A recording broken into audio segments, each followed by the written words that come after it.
സ്നേഹപൂർവ്വം ക്ഷമ സീരിയലിൻ്റെ ലേറ്റസ്റ്റ് എപ്പിസോഡിൻ്റെ റിവ്യൂയിലേക്ക് സ്വാഗതം. അങ്ങനെ എപ്പിസോഡ് തുടങ്ങുമ്പോൾ തന്നെ കാണിക്കുന്നത് ആശ്രമത്തിൽ എല്ലാവരും ചേർന്ന് ഭക്ഷണം കഴിക്കാനായിട്ട് നിലത്തിരിക്കുകയാണ് കേട്ടോ.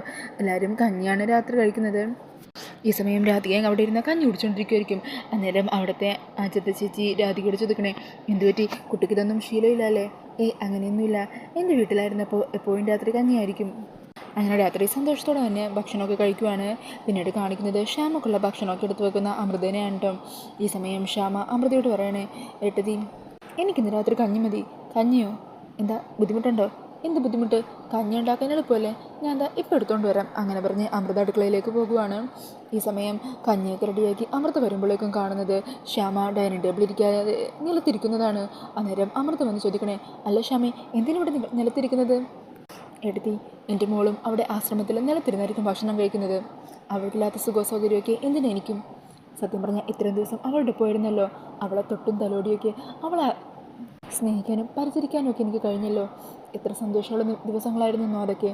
പെട്ടെന്നതൊക്കെ വിട്ടുപോയപ്പോൾ ഒരു സങ്കടം പോലെ. അന്നേരം അമൃത പറയണേ, ഈ അകൽച്ചയൊക്കെ താൽക്കാലികം മാത്രമല്ലേ, ഇനിയെന്നും അമ്മയും മോളും ഒരുമിച്ചായിരിക്കില്ലേ? ഇതാ ശ്യാമ ഭക്ഷണം കഴിക്കോ, ഞാൻ ബാക്കിയുള്ള കറികളും കൂടി എടുക്കട്ടെ?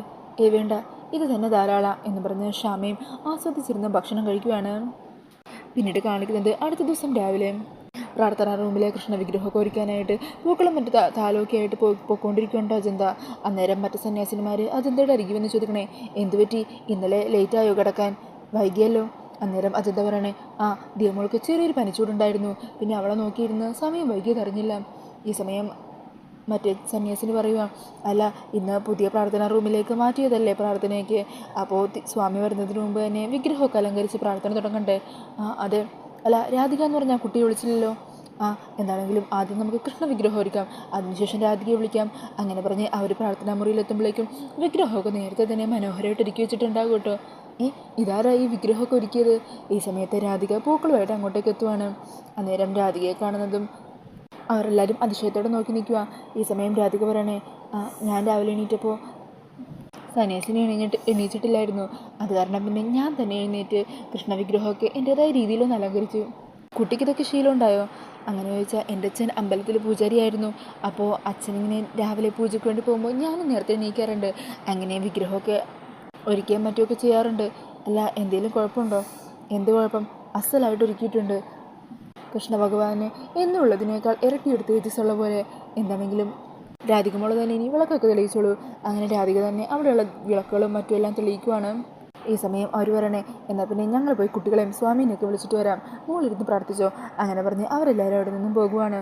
ഈ സമയം രാധിക ഭഗവാന് മുന്നിലിരുന്ന് കണ്ണടച്ച് പ്രാർത്ഥിച്ചുകൊണ്ടിരിക്കുവാണ്. അന്നേരം ഇരിക്കും വരുൺ പമ്മി അങ്ങോട്ടേക്ക് എത്തുന്നത്.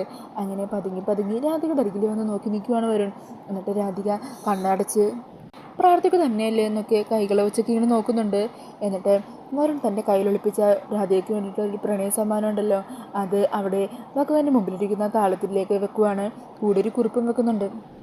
വരണം. എന്നിട്ട് വേഗം തന്നെ അവിടെ നിന്ന് മാറി വാതിലിൻ്റെ മറിഞ്ഞു നിന്ന് രാധികയെ തന്നെ നോക്കിക്കൊണ്ട് നിൽക്കുക. ഈ സമയം കണ്ണു തുറക്കുന്ന രാധിക കാണുന്നത് അവിടെ ആ താളത്തിലിരിക്കുന്ന ആ ഒരു കൃഷ്ണൻ്റെ രാധേൻ്റെ സ്റ്റാച്ചു ആണ്. അങ്ങനെ അതെടുത്ത് രാധിക നോക്കിക്കൊണ്ട് നിൽക്കുക. പെട്ടെന്നായിരിക്കും അതിൻ്റെ കൂടെയുള്ള കുറിപ്പ് കാണുന്നത്. അങ്ങനെ കുറിപ്പെടുത്ത് വായിക്കുവാണ് രാധിക. ഇതാരാ ഈ കുറിപ്പൊക്കെ ഇവിടെ വെച്ചത് എന്നുള്ള മട്ടിൽ രാധിക ചുറ്റും നോക്കുവാണ്. രാധിക അപ്പം തന്നെ വരുണാണ് ഇതിൻ്റെ പിന്നിലെന്ന് തോന്നുവാണ്ടോ. ഇതുപോലുള്ള കുസൃതിയൊക്കെ വരുണല്ലേ ഒപ്പിക്കാറുള്ളത്. വരുണപ്പ ഇവിടെ എവിടെയോ ഉണ്ട് എന്നും പറഞ്ഞ് രാധിക അവിടെയെല്ലാം തിരയുവാണ്. ഈ സമയം വരുണാണെങ്കിൽ ഷെൽഫിൻ്റെ അവിടെ പോയി മറഞ്ഞു നിൽക്കുമായിരിക്കും കേട്ടോ. അന്നേരം രാധിക വരുൺ നിൽക്കുന്ന ആ സ്ഥലത്തും വന്ന് നോക്കുന്നുണ്ട്. എന്നാൽ അവിടെയെങ്ങും ആരെയും കാണുന്നില്ല. അന്നേരം രാധിക പറയണേ, ഇതുപോലത്തെ കുസൃതിയൊക്കെ ചെയ്യുന്നത് വരുണ, അല്ലെങ്കിൽ തന്നെ വരുൺ എങ്ങനെ ഇവിടെ എത്താനാ? എല്ലാം എൻ്റെ ഒരു തോന്നല എന്നും പറഞ്ഞ് രാധിക നേരെ അവിടെ വന്നിരുന്ന് വീണ്ടും പ്രാർത്ഥിക്കുവാണ്. പിന്നീട് കാണിക്കുന്നത് പ്രിയങ്കയെ ഒരു പ്രൊഡക്ഷൻ കൺട്രോളർ ഫോണിൽ വിളിക്കുക. ഹലോ പ്രിയങ്കയല്ലേ, ഇത് ഞാൻ സിനിമയിലെ പ്രൊഡക്ഷൻ കൺട്രോളർ എന്നൊക്കെ പറഞ്ഞ് അയാളെ പരിചയപ്പെടുത്തുന്നൊക്കെ ഉണ്ട് കേട്ടോ. എന്നിട്ട് പറയുക, പ്രിയങ്കയെ സിനിമയിൽ അഭിനയിക്കുന്ന കാര്യത്തെക്കുറിച്ച് ശ്യാമമ്മ എന്നോട് ഒരു റെക്കമെൻഡേഷൻ പറഞ്ഞിട്ടുണ്ടായിരുന്നു. പ്രിയങ്കയ്ക്ക് സിനിമയിൽ അഭിനയിക്കാൻ താല്പര്യമുണ്ടോ? ഉണ്ടോന്നോ? അല്ല നല്ല വേഷമാണോ, നായികയായിട്ടാണോ? അന്നേരം അയാൾ പറയണേ, അതെ, ഇതിൽ 4 മെയിൻ കഥാപാത്രങ്ങളാണ് ഉള്ളത്. 4 പേർക്കും ലീഡ് റോളാണ് ഉള്ളത്. അതിൽ ഒരു കഥാപാത്രമാണ് പ്രിയങ്ക. വളരെ ബോൾഡായിട്ടുള്ളൊരു ക്യാരക്ടറാണ്. അത് കേൾക്കുന്നത് പ്രിയങ്കയ്ക്ക് ഒത്തിരി സന്തോഷമാകുക. എനിക്ക് അഭിനയിക്കാൻ 100 വട്ടം സമ്മതമാണ്. അല്ല ഇനിയും നിങ്ങൾ ശ്യാമ മാഡത്തിന് വിളിക്കുകയല്ലോ ചെയ്യോ? എന്തിന്? പ്രിയങ്കയ്ക്ക് അഭിനയിക്കാൻ താല്പര്യമുണ്ടെന്ന് അറിഞ്ഞല്ലോ, പിന്നെ മാഡത്തിന് വിളിച്ചെന്തിനാണ് ബുദ്ധിമുട്ടിപ്പിക്കുന്നത്? അങ്ങനെയാണെങ്കിൽ അതിൻ്റെ കൂടുതൽ ഡീറ്റെയിൽസ് മറ്റും ഞാൻ ഫോണിലൂടെ തന്നെ വിളിച്ച് പറയാം. അതിൻ്റെ ഓഡീഷനും ചെറിയൊരു സ്ക്രീൻ ടെസ്റ്റും ഒക്കെ ഉണ്ടാവും. എന്നാൽ ശരി, നമുക്ക് കാണാം എന്ന് പറഞ്ഞ് അയാൾ കോൾ കട്ട് ചെയ്യുവാണ്. ഈ സമയം പ്രിയങ്കക്കാണെങ്കിൽ ഒത്തിരി സന്തോഷമാകുക. ഇനി ഞാൻ രാധിക ഇവിടെ നിന്ന് ഇറക്കി വിട്ട കാര്യമൊക്കെ അറിഞ്ഞ് അവരെനിക്ക് പാരവെക്കുമോ?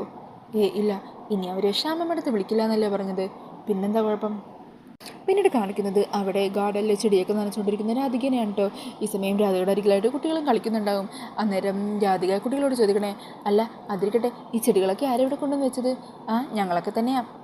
ഞങ്ങളെ കൊണ്ട് ഓരോ ചെടിയൊക്കെ ഇതുപോലെ നടിപ്പിക്കാറൊക്കെ ഉണ്ട്. അങ്ങനെ കുട്ടികളുമായിട്ട് സംസാരിച്ച് ചെടി നനക്കുമായിരിക്കും രാധിക. ഈ സമയം വരുണും ചെടികൾക്കിടയിൽ മറഞ്ഞു നിന്ന് രാധിക തന്നെ നോക്കുവാണ്. ഇതിൻ്റെ ഇടയിൽ വരുൺ കുസൃതി ഒപ്പിക്കുവാണ് കേട്ടോ. ആ ഓസിൻ്റെ ടാപ്പ് ഉണ്ടല്ലോ അതങ്ങ് പൂട്ടിക്കളയുവാണ്. അന്നേരം വെള്ളം പെട്ടെന്ന് നിന്ന് പോകുക. അത് കാണുമ്പോൾ രാധിക ചോദിക്കണേ, അയ്യോടാ എന്ത് പറ്റി? വെള്ളം നിന്നല്ലോ. ആ സമയം ഒരു കുട്ടി പറയണേ, ഈ പ്ലംബർ ചേട്ടന് പണിയൊന്നും അറിയില്ലെന്നാണ് തോന്നുന്നത്, ഇതെപ്പോഴും ഇങ്ങനെ. അന്നേരം വരുൺ പെട്ടെന്ന് അത് ഓപ്പൺ ചെയ്യുവാണ്. ആ സമയം രാധിക പറഞ്ഞേ, അങ്ങനെയൊന്നുമല്ല, ഇതേ കണ്ടില്ലേ ഇപ്പോൾ വെള്ളം വരുന്നുണ്ടല്ലോ, ടാങ്കിൽ വെള്ളം കുറവാണെന്ന് തോന്നുന്നു. ഈ സമയം വരുൺ വീണ്ടും ടാപ്പ് ഓഫ് ആക്കുവാണ്. അന്നേരം രാധിക പറഞ്ഞേ, സുധാ വെള്ളം വീണ്ടും നിന്നല്ലോ, ഇതെന്ത് പറ്റി എന്നും പറഞ്ഞ് ഓസിങ്ങനെ രാധികയുടെ മുഖത്തിന് നേരെ ഇങ്ങനെ പിടിച്ച് നോക്കുമായിരിക്കും. പെട്ടെന്ന് തന്നെ വരുൺ അത് ഓൺ ചെയ്യുവാണ്. അങ്ങനെ രാധികയുടെ ഡ്രസ്സും മുഖവും എല്ലാം അങ്ങ് നനയുവാണ് കേട്ടോ. ഈ സമയം ഇതുകൊണ്ട് കുട്ടികളും ചിരിക്കുവാണ്. അന്നേരം രാധിക കുട്ടികളും നനക്കുവാണ്. അങ്ങനെ അവരെല്ലാവരും വെള്ളത്തിൽ ഇങ്ങനെ കളിച്ചുകൊണ്ട് നിൽക്കുമായിരിക്കും. അവരുടെ ആ സന്തോഷമൊക്കെ കണ്ട് വരുണും അത് ആസ്വദിക്കുകയാണ്. എന്നിട്ട് വീണ്ടും ടാപ്പ് ഓഫാക്കി കളയുവാണ്. പിന്നെ നിന്നല്ലോ എന്ന് പറഞ്ഞ് രാധിക അത് വീണ്ടും മുഖത്തിൻ്റെ അങ്ങോട്ടേക്ക് കൊണ്ടുവരുമ്പോൾ വീണ്ടും ഓണാക്കുവാണ് കേട്ടോ. അങ്ങനെ രാധിക ഹൗസ് താഴത്തേക്ക് ഇടുക. ഇതിൻ്റെ പിന്നിൽ ആരും കളിക്കുന്നുണ്ട്, ആരും ഒപ്പിക്കുന്ന കുസൃതി ചെയ്ത്, ഇതിൻ്റെ പിന്നിൽ ആരാണെന്ന് നമുക്കൊന്ന് കണ്ടുപിടിക്കണമല്ലോ. അങ്ങനെ പറഞ്ഞ് രാധിക കുട്ടികളെയും കൂട്ടി അവിടെ എല്ലാം നോക്കുവാണ്. ഈ സമയം വരണാണെങ്കിൽ അവിടെ നിന്ന് എണീറ്റ് കുറച്ചങ്ങോട്ടേക്ക് മാറി നിൽക്കുവാണ്ടോ. അന്നേരം രാധികയാണെങ്കിൽ ആ പൈപ്പിൻ്റെ ഒക്കെ അവിടെ എല്ലാം നോക്കുന്നുണ്ട്. വരുൺ അവിടെ ഉണ്ടോ എന്നുള്ള സംശയം രാധികയുടെ മനസ്സിലേക്ക് വീണ്ടും വീണ്ടും ബലപ്പെട്ട് വന്നുകൊണ്ടിരിക്കുകയാണ്. അങ്ങനെ സംശയത്തോടെ ചുറ്റും നോക്കുന്ന രാധികയെ കാണിച്ചുകൊണ്ടാണ് എപ്പിസോഡ് തീരുന്നത്. അപ്പോൾ ഈ ഒരു റിവ്യൂ ഇഷ്ടപ്പെട്ടിട്ടുണ്ടെങ്കിൽ മറക്കാതെ വീഡിയോ ഒന്ന് ലൈക്ക് ചെയ്യണേ. ഇതുപോലുള്ള കൂടുതൽ റിവ്യൂസിനായിട്ട് ഈ ചാനലൊന്ന് സബ്സ്ക്രൈബ് ചെയ്തും കൂടി സപ്പോർട്ട് ചെയ്യണേ. താങ്ക്